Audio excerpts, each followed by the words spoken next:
Boston 90.3 FM. It's the Everett and Joe Show, coming to you live from Boston. We'll play the hottest jazz hits and update you live with the biggest news stories. So stay tuned, but before we get started, here's a word from our sponsors. At your neighborhood service station, they call it Esso. The new Esso gives you premium performance, unexcelled at regular price. And the new Esso Extra is unexcelled at any price. Extra quick starts, extra power, extra anti-knock. You can take your choice. These two great gasolines are both extra value for the money. For service that is tops and gas that's extra fine, there's a smile for every mile at the Esso sign. E-S-S-O makes your car go. Happy motoring.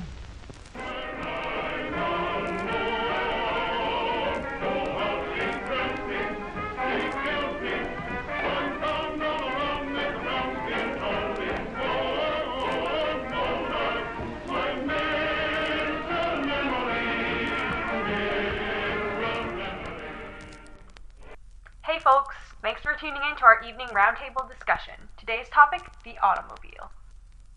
It goes without saying that the automobile has become essential to our daily lives, and we've brought in a few of our listeners to talk about their experiences with automobiles. Welcome, thanks for coming on the show. It's a pleasure to be here, Joe. So tell us, what kind of car do you have? I have the Ford Model T, and it's made my life so much easier. How so? Well, first off, having a car has allowed me to get a better job. Instead of having to work within walking distance of my home, I can drive a few miles to the factory where they pay much better than my old job. The kids love taking joyrides, and my wife and I take them to the movies and to the fair. It's great, I tell ya. My wife and I are even thinking of moving out to the suburbs. The commute would be longer, but we could have a yard and maybe get a dog. Well, that sounds great. The car has really improved your life, hasn't it? You bet it has. Next, we'll hear from Doris, who has some controversial things to say about the automobile. Hi, Doris. How are you doing?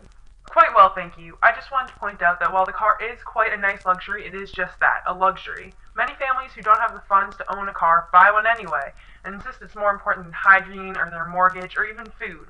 People need to sort out their priorities before buying a vehicle. Well, some people think that having a car will better the quality of their life, and it's certainly opened up the job market and generating more businesses now that people have a way of getting around. No one's arguing that when used correctly, the car is a great thing, but the negatives can't be ignored. Reckless drivers, silly consumers, and wild kids turn the car negative, and we have to open our eyes to that as well. Well, thank you, Doris, for your insight. We're going to take a short break. Be right back, folks.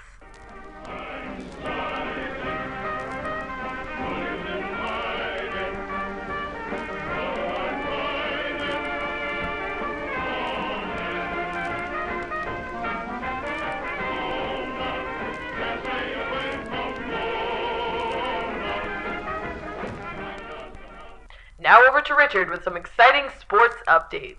It's now the 8th inning of the game with the Washington Senators, and it will be Ruth's last time at bat.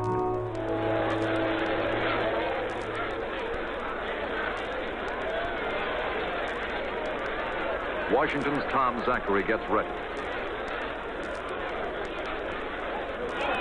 Strike one is called.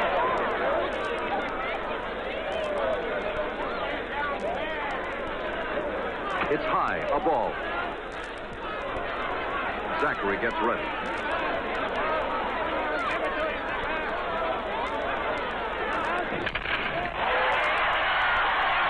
The Babe has done it. 60 home runs in one season. One of the greatest records in baseball.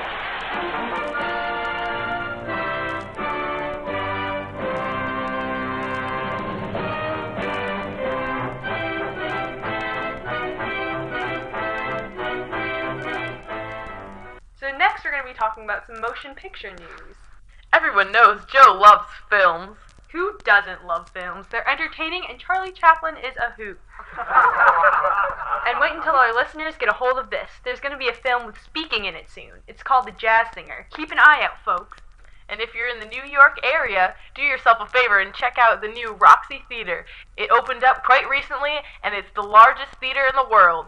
You and 6,200 of your closest friends can all enjoy a movie together now. Oh, Joe. Oh, looks like we have a caller. Hey there, caller. Tell us your name. I'm Frances Jones, and I think that movies are dangerous for our youth. Haha, and why is that, Francis? There's been crazy ideas in my kids' heads. They think their lives are boring since they have no flashy clothes like in those movies. My daughter's asked me why she can't have fancy clothes like all the actors, and my son wants to go on some crazy adventure. Well, it's not bad to dream, Frances Jones. That's not all. Some films are also dreadfully inappropriate. Well, thank you for your input, Mrs. Jones. Hate to cut you off, but we need to take a little break right now. Enjoy a listener's favorite tune. Yes, we have no bananas.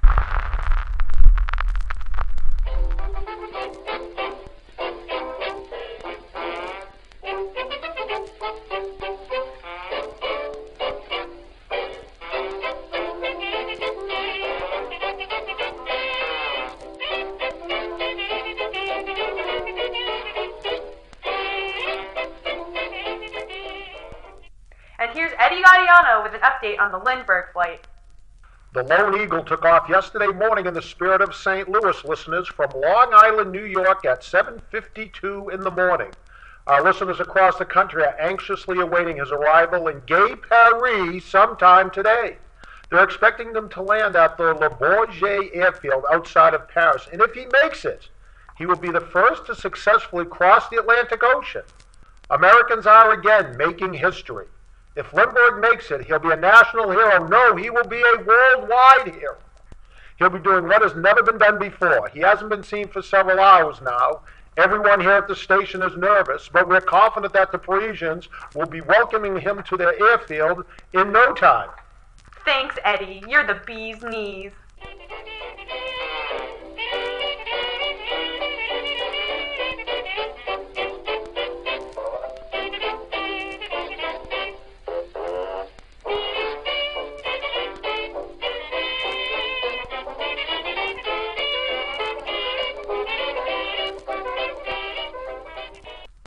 Well, that's all for the Everett and Joe Show. Thanks for tuning in.